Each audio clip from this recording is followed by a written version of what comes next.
Let's study Galeazzi fracture dislocation. As the name says, there is fracture and dislocation. So there is fracture of the distal one third of the radius and the dislocation of the inferior radio-ulnar joint. It is also the fracture of necessity, as it always requires open reduction and internal fixation for the treatment. This is the counterpart of Monteggia fracture dislocation and 3 times more common than Monteggia fracture dislocation.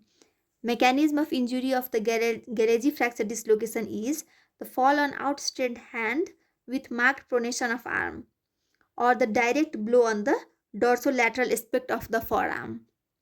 And the clinical features of Galeazzi fracture dislocation are prominence and tenderness over lower end of the ulna is a striking feature, and pronation, pronation and supination movement is severely affected, and there is associated ulnar nerve injury.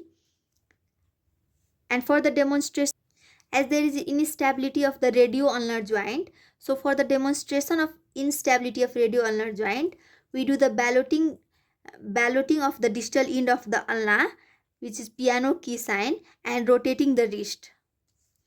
On doing X-ray of in anteroposterior and lateral view, there is transverse fracture or short oblique fracture on lower third of the radius with angulation and overlap. And as there is dislocation of the inferior radio-ulnar joint, in X-ray, the distal radio-ulnar joint will be dislocated. For the treatment, we have to restore length of the fractured bone, which is the distal one third of the radius. In children, we do closed reduction and full arm plaster cast for 6 weeks.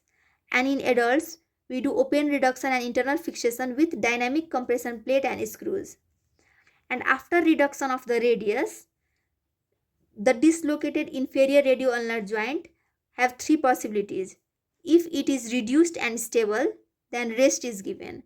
And if the inferior radio-ulnar joint is reduced and unstable, then supination for stability and K-wire fixation is done, and above elbow cast is used for 6 weeks. And if inferior radio-ulnar joint is irreducible, then we do open reduction and repair of the triangular fibrocartilage complex and dorsal capsule, and the forearm is immobilized in the position of stability, which is supination position, which is supported by a wire if needed for 6 weeks. And the complications of the Galeazzi fracture dislocation are malunion, which is due to displacement of the fragment and inadequate reduction, and non-union and limitation of supination and pronation. And here is the term fractures of necessity, which is the fractures which are unstable, which always require surgery. That is open reduction, internal fixation.